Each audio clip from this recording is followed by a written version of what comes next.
Today, Jimmy Adams is going to join us right at the top. We're going to talk some MLB, the D-backs and the Nationals. We're going to talk some NFL Week 1. A man after my own heart. Jimmy Adams is going to break down the Falcons and the Panthers NFC South matchup in Week 1 of the regular season. Of course, Jimmy plus 55.6 units in the NFL season last year.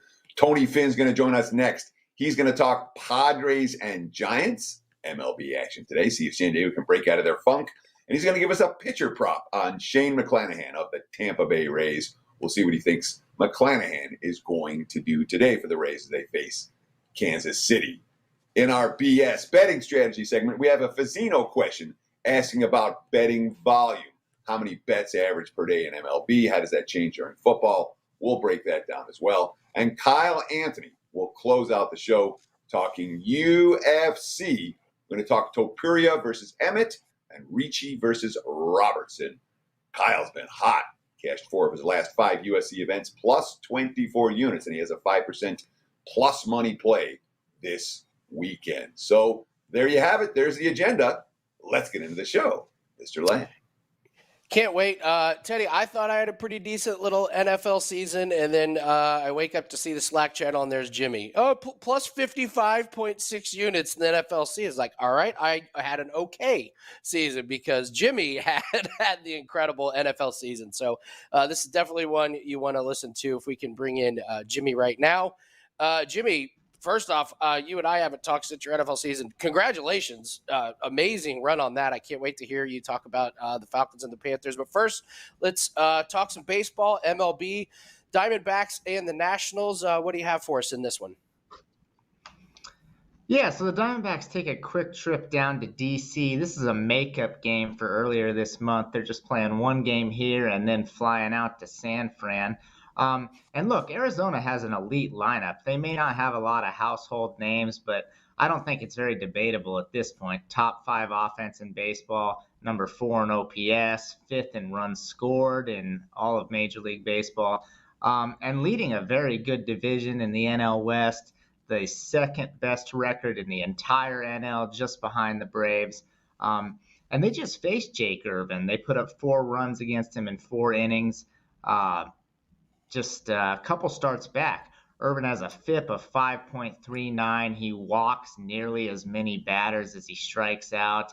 He has a whiff percentage in the first percentile. No one misses fewer bats than Jake Irvin.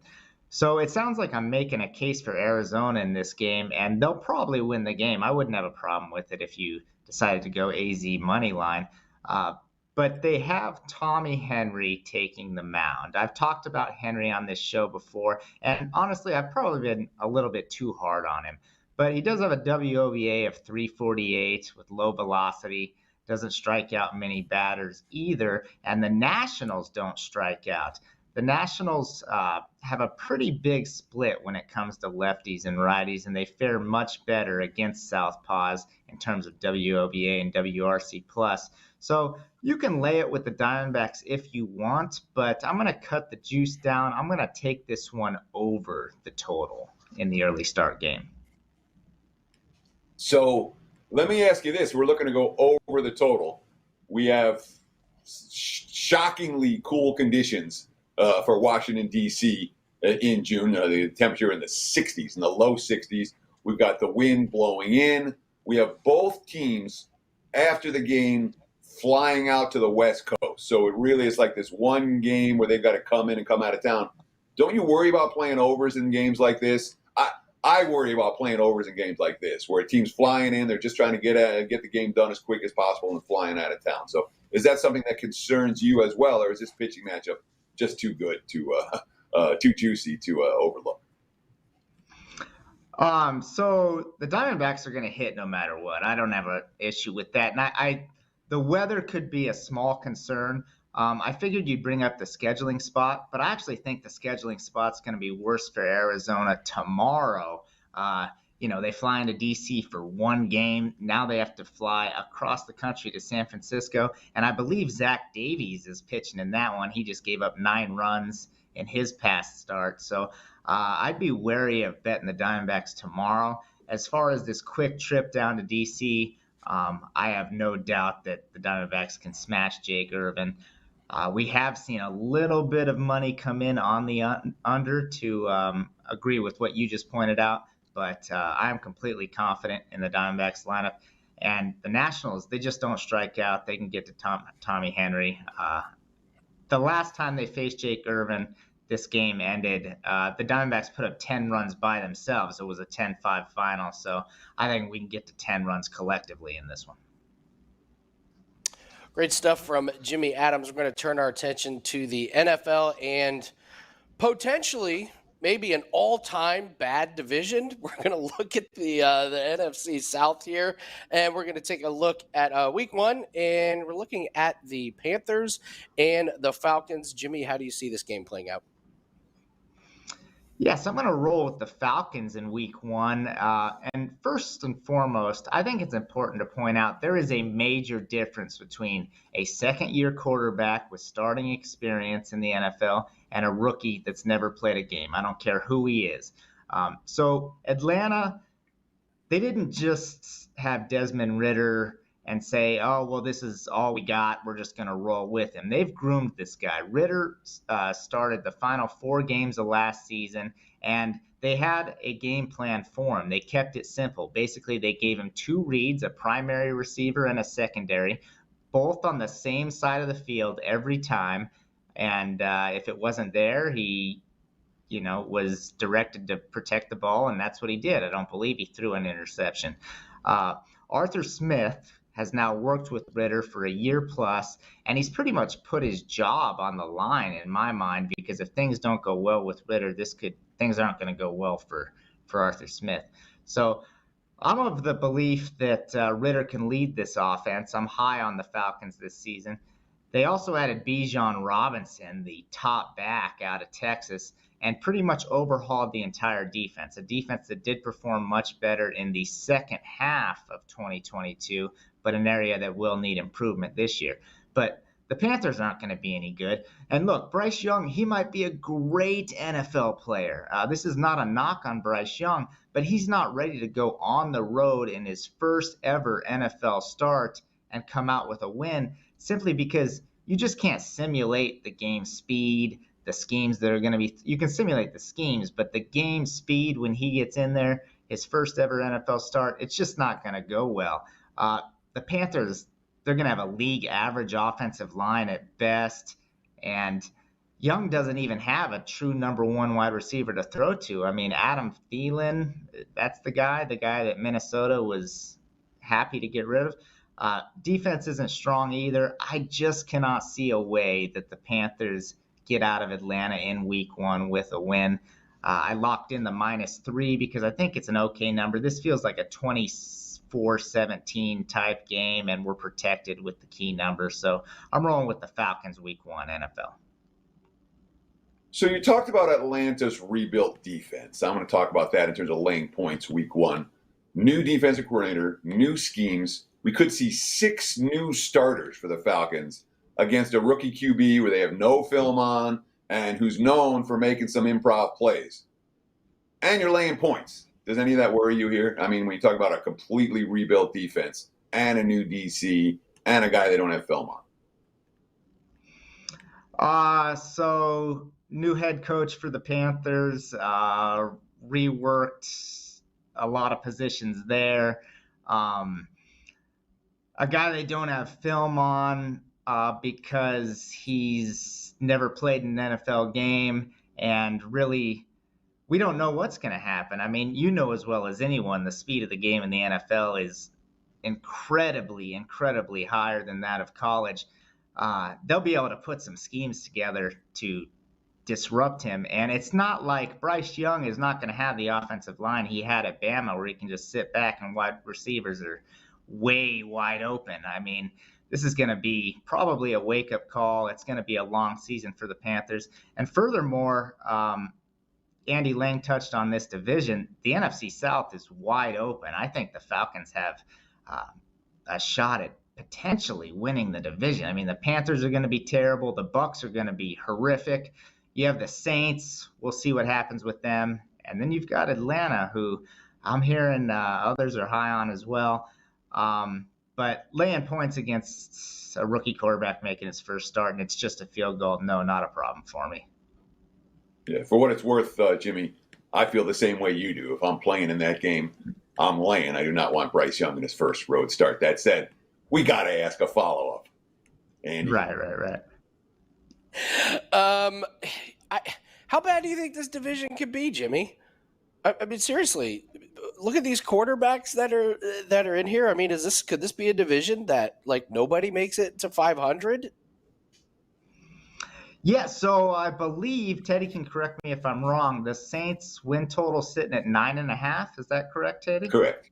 Yeah, 9.5 Okay, juice to the under. Atlanta's 8.5 juice to the over. So that's the highest win total in the division. So yeah, the Saints. It's going to depend on a lot of it's going to depend on Derek Carr. I mean, we know how he struggled, and we're going to see how he does. I think I'm a believer in Desmond Ridder. If I didn't make that clear earlier, I think the Falcons. Look, they're a team that's built to play from ahead.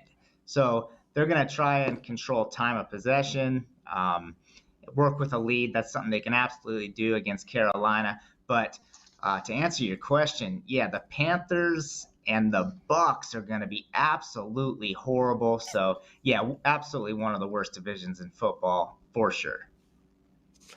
Jimmy Adams, everyone, incredible season, 55.6 units in the NFL. Jimmy, real quick, tell everyone what you have up and where we can find you at. Yeah, thanks for the great shout out. From preseason to the Super Bowl, the number one ranked NFL handicapper last year. We already have our early bird special up and available at WagerTalk if you want to grab that. 3% plays in MLB have been absolutely killing it, up like 48 units year to date on just 3% plays alone. I've got one going for you tonight. And the better news is those are only $15 over at WagerTalk. So play the D-backs over, grab my 3% play, get a 2-0 sweep for $15, and good luck with your bets as always. Thank you so much, Jimmy Adams. Looking forward to another great NFL season. Grab all of his plays at WagerTalk.com. Teddy, we're going to get into what did bettors learn. I turn it over to you. It always helps when we get a little bit smarter. So what did we learn yesterday? Well, we talked on Monday about all the streaks in MLB that are going on right now and riding them. And then Marco talked yesterday about team totals in MLB, which can be a little bit hidden when you talk about some of these streaks, and riding them as well. Today, I want to talk about some of the nuance when it comes to streaks. I had lunch with a pro bettor on Monday. I usually meet him every year before I put my win report out in the NFL. And we were talking about the Cincinnati Reds winning streak. And he was like, don't bet them today. It's a horrible spot. They come back home, off the sweep on the road trip, come back with them tomorrow after they lose today. And I disagreed. I disagreed strongly. I'm like, no, you got to ride the streak. It snaps the momentum of your streak when you're picking and choosing when you're going on and off a team. Now you're debating every day instead of riding the streak.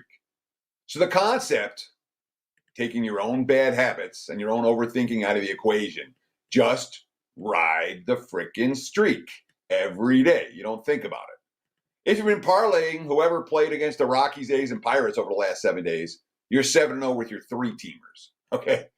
You can find losers to bet against just like winners. What if you miss a streak early on? And this is something I was thinking about a lot yesterday. Can you jump in 5, 6, 7 games in? It didn't work for me with the Red Sox last night, although I did capture them on Sunday. So it wasn't like I hadn't played Boston at all prior to yesterday. But I still feel like there are more times when I don't ride a streak, even when you see it 5, 6, 7 games in. More times than I let multiple winners slide by not hopping on than times where I got burned jumping on them a little bit too late. The streaks will ride. This is streak season. There's just some nuance that I was thinking about last night. Andy, any thoughts? Yeah, basically my entire baseball betting strategy is streaks. I like to focus on betting against. I think it's way easier for bad teams to keep being bad.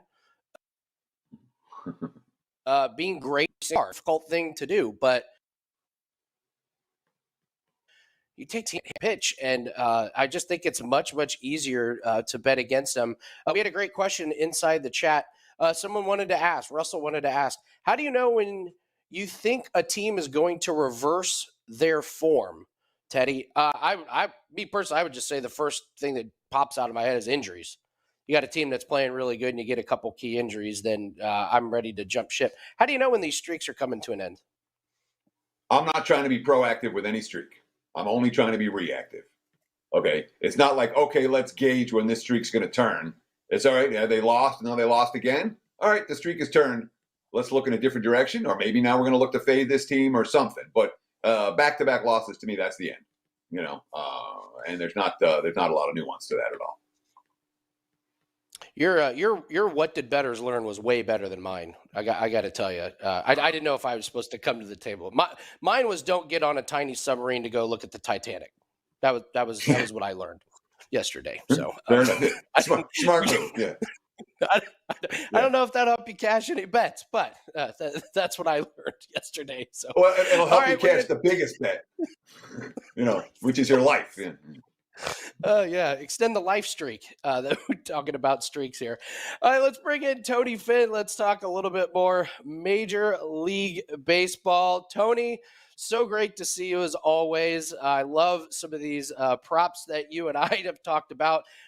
Tony and I have actually had discussions about how can we do more same game parlays. I know that probably doesn't get talked about a whole lot, but it's great to see you, Tony. Let's start with the Padres. Let's start with the San Diego Padres. What do you have for us for the Padres today? No volume. Tony? Yes? There you go. There you go. You were muted there. We got you. All right, I apologize. I don't think it was me, but I tested everything before I came. But it could have been me. I'm trying to eliminate the jackhammers from being on the ones that are tearing up. Never mind. Listen, this Padres game revolves all around Snell. I have backed off Snell, hesitated Snell, especially when he was in the role of visitor, and the Padres were in the role of visitor. His walks have always been an issue. This is a guy that would get through the lineup the second time, the third time, always have issues. What he's done this year, really, especially in his last handful of starts, the last two at Colorado, striking out 12. Okay, I know, the Rockies are not a very good team, but striking out 12 Rockies at Coors Field is impressive. Comes off a dominating performance against Tampa Bay, striking out how many? 12. And again, the Rays, this is a team that strikes out. They're free swinging, a team with more power than we've seen in years past with the Rays. But Snell's been really good. And those two strikeouts totals, and the fact that he's getting those and with a 57% ground ball percentage makes him a pretty good play in San Francisco, even with the 10-mile-an-hour, 15-mile-an-hour wind blowing out, which is still, I don't consider a strong wind. This lineup, the San Diego team, you were talking about what we learned yesterday. I heard you and Teddy talking about that. We learned that the Giants actually can win double-digit games in a row, which if you asked me a month ago, could they do that? I would say, please stop by my patio and share some of the stuff you're smoking because I want some of that. That's not going to happen. Here they are playing really, really good ball. And if we talked about how they've played against left-handers, this team was a almost blind fade for me when they were facing a left-hander in May, late April and early May. And that's changed as well. So San Francisco ahead of the Dodgers in the standings, Arizona on top. I really like Snell and the Padres today in Oracle Park. So I have to explain this one to me, Sure. Tony. The Giants are the hottest team in baseball. They've won 10 in a row. The Padres have basically shown us from day one this year that they're overpriced, that they're not very good, that they don't hit. The bullpen's been dicey. You look at what Alex Wood has done against San Diego. We shut him out 3 times last year. All right. They're dogs at home today. Where on earth is the value on San Diego in this spot? I don't get it. And you're not the only one I've heard preach up Snell today. I'm baffled by it. what's the attraction to the cold team against the hot team when the hot team's got a pitcher that's dominated this lineup and the cold team just keeps finding a way to lose every close game? Explain. Well, if I dig into this, I'm quite certain that I'll be cut off and disbarred from, disallowed from the show ever again. I will say this. First off, if you are 10-0 on a 10-0, 20-0 run at WagerTalk, and Mr. Andy Lang is, and you guys have teamed up for a play, I'm buying your play, not because you're 20-0 combined, because I'm fading you. That's what if you're 10-0, 20-0, I'm not. I heard you talking about streaks too. I'm not one. I will jump on streaks. Young, new, fresh streaks. Not 10-0. And again, you are what you do. You are not what you were or what you've done. And today's a new day. Snell versus Wood Wood isn't who he was last year. Wood really, again, coming off an IL, it was a pretty good performance against the Dodgers off that IL. Last time he came off the IL, he only pitched 31 pitches. I think against Dodgers, don't quote me, but I think it was about 60. And it was pretty good. But against a beat-up Dodgers team that's really slumping right now. So it really, again, this is all about Snell. It's not about Wood. Wood can still be pedestrian. He can be average. He could probably be the best he can be. And if Snell is who he was the last two starts, he doesn't hold a candle to him. Tony, I'm on an 8-0 run in MLB. Okay. I'm ready.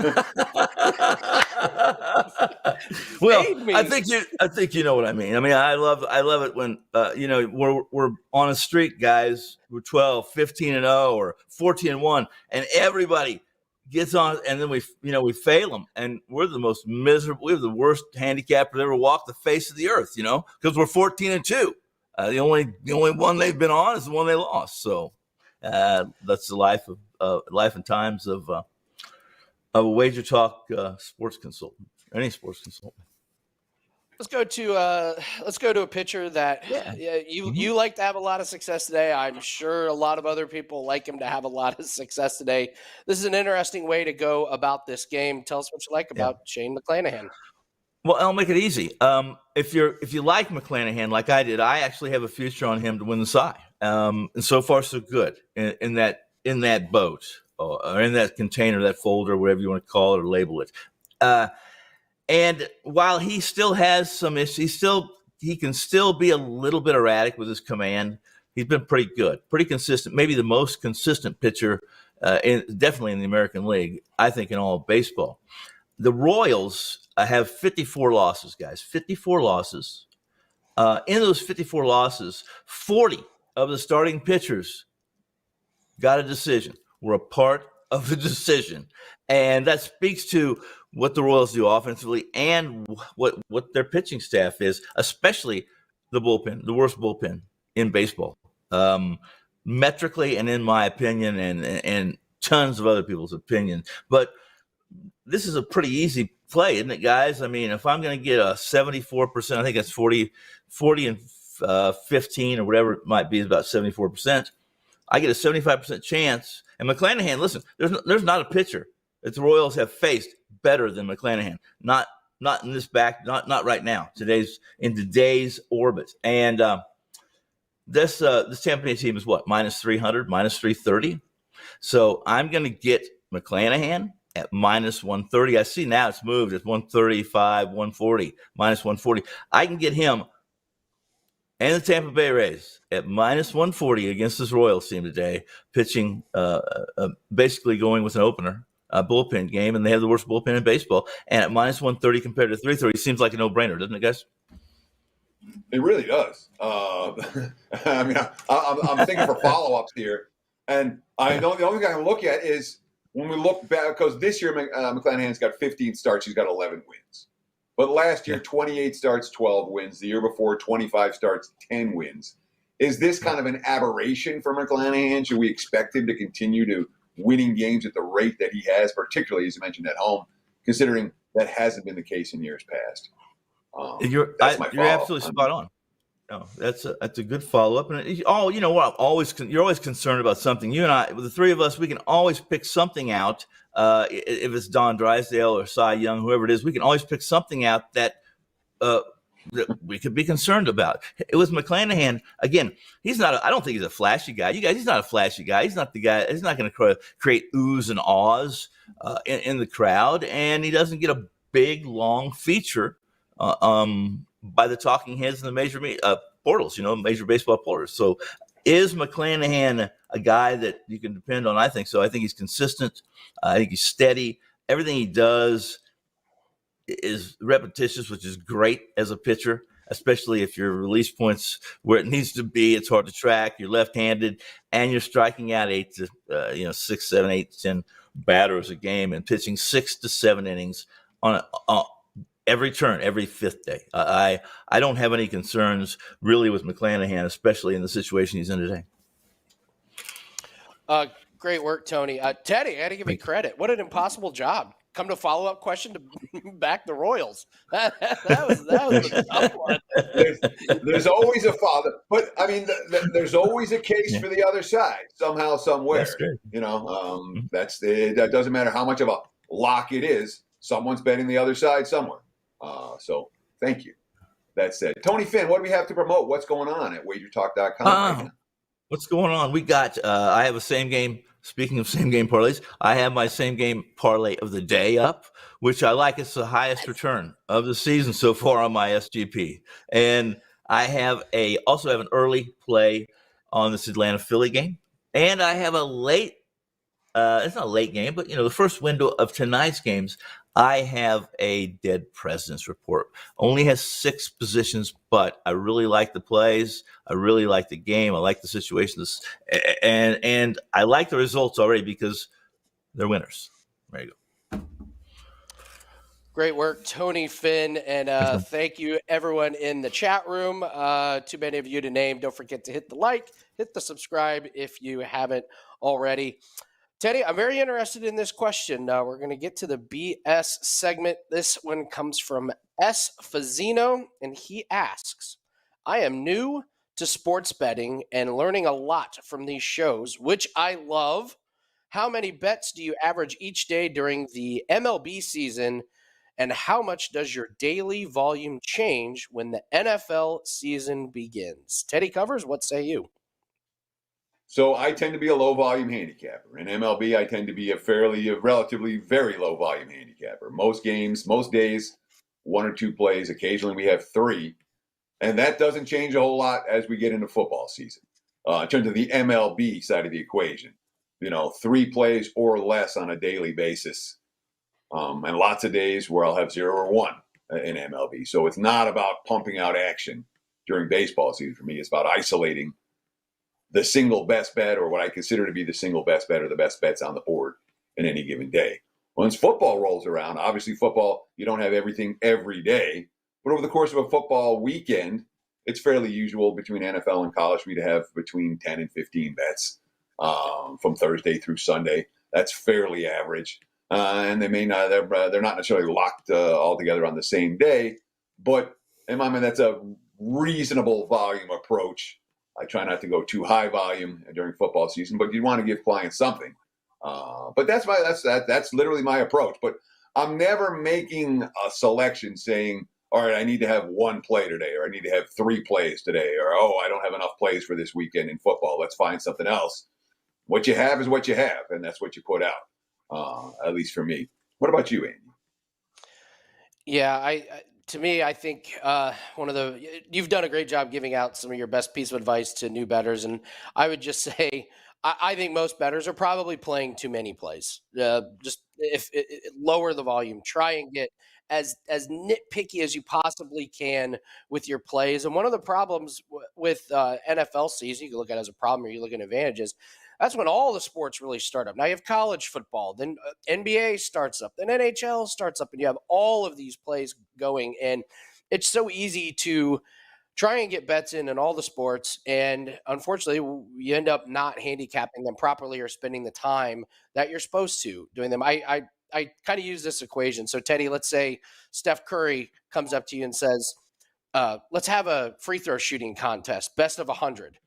No, you have no shot to beat Steph Curry in a free throw shooting contest. But if he says best of 3, you go, okay, if he misses one, I might have a chance. And I kind of feel like that could be the same way with a lot of people with the amount of bets that they're making in the sports book. If you're firing away a ton of plays every weekend, especially in NFL season, you're probably not going to come out ahead. But if you can just pick your best spots, the ones that you have ranked ahead of everybody else, and just stick to those, you got a really good shot of making some profit. So the fall in NFL season can be tricky, but if you are patient, navigate the board correctly, keep the volume low, I think everyone can have some success. And maybe most importantly of all, if you're tracking your wagers, all right, and I mean accurately tracking every bet you make. If you don't have a spreadsheet to do this, you need to have a spreadsheet to do this. And then you can track, hey, when I'm low volume, is my winning percentage better? Is my ROI better? When I'm playing high volume, am I throwing out all these winners every week because I'm trying to keep it low volume approach when I'd be better off playing a high volume approach? When you track results on spreadsheets, it doesn't then all of a sudden it's not, I wonder. It's, oh, here's what the answer is. So the more you track, and if I track the games I throw out every week, all right, that's what, the games that were on the short list that I didn't play. All right, the more you track, the more you have a sense of what's really going on, and not what perceptions you think might be going on in your head. Before we get to Kyle Anthony to go over UFC, Johnny Detroit has joined the chat room and has asked me to promote my new show that is coming up. So yes, it is time to announce it. So all of you that have been following me know I do something called the Road to Millions, and this is where I track all my plays, and we are attempting to turn a small amount of money into a large amount of money by trying to make only 3% a week. I've been doing this concept for over a year.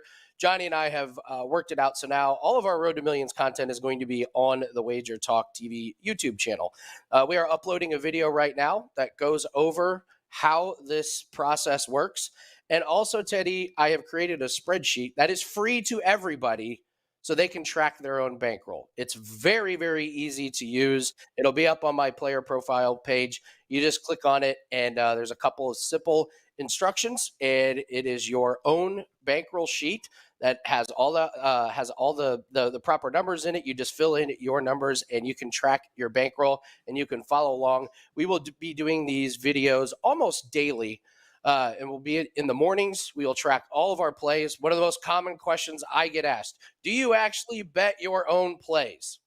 Yes, I do. And we will be tracking them every day. So I'm very excited to be doing this. Like I said, we've been doing this on our own for a while. I'm happy to bring it to Wager Talk. The first video will be up soon, and I can't wait for everyone to join along with us. Sure. And when we talk about some of the guys who are hot right now, Andy Lang, you're at or near the top of the list. You've been remarkable of late. I see you 5-0 in MLB action over the last 3 days, 10-2 over the last 7 days. You're not alone in that regard. Tokyo Brandon, he's hot. He's number one MLB capper last 3, last 7, and last 30 days. He's on 11-1 run. Drew Martin has a 5% big ticket max limit play in MLB action. He's been running good.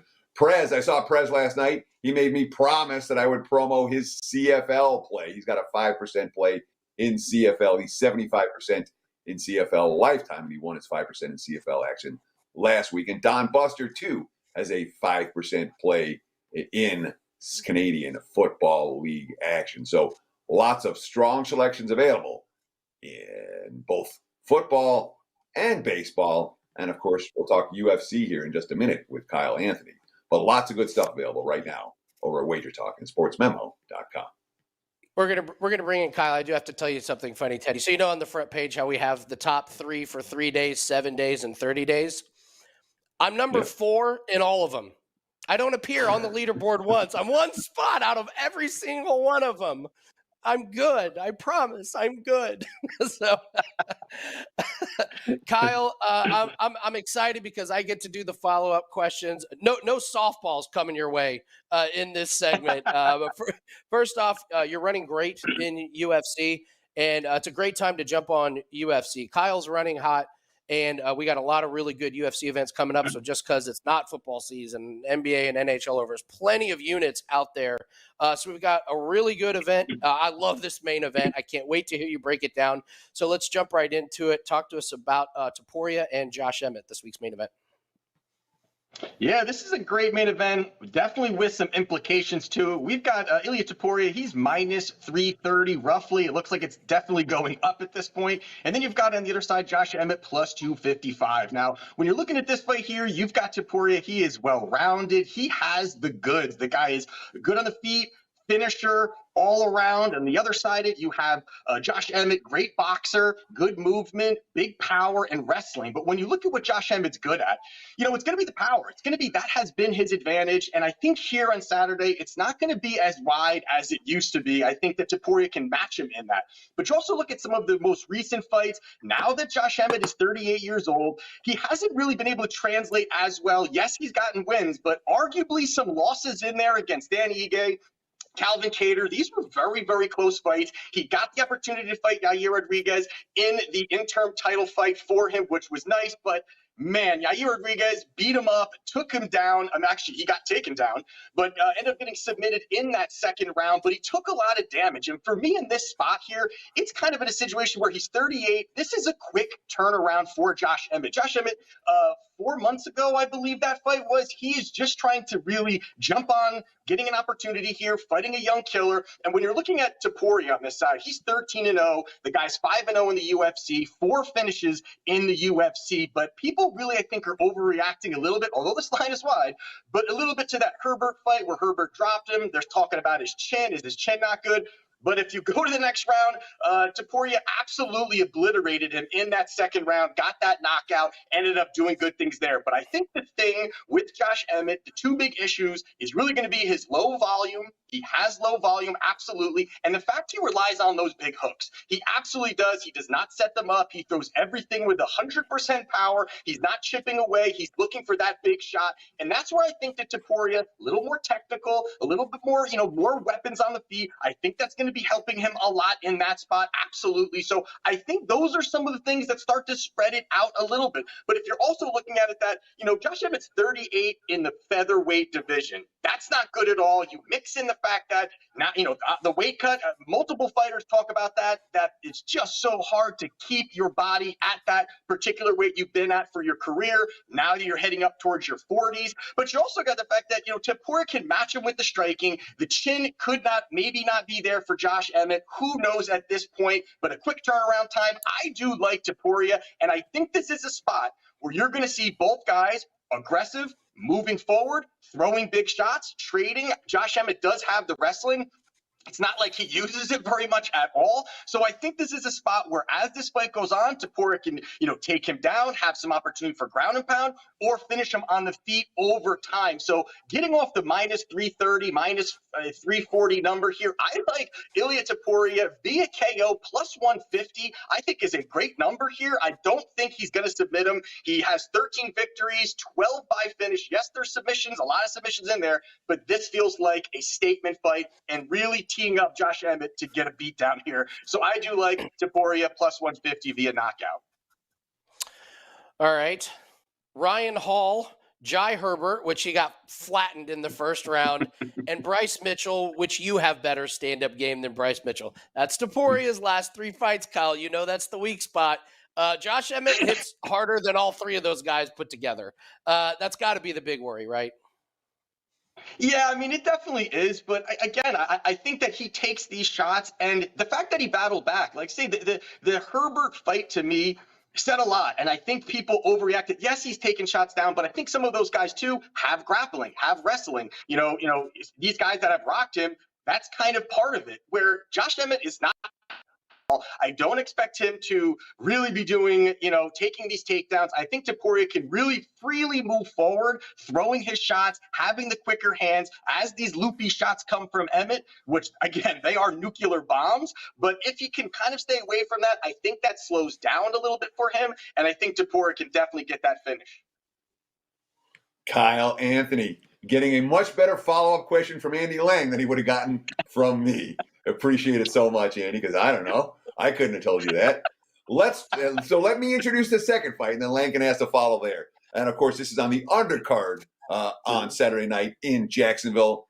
Tabatha Ricci against Gillian Robertson.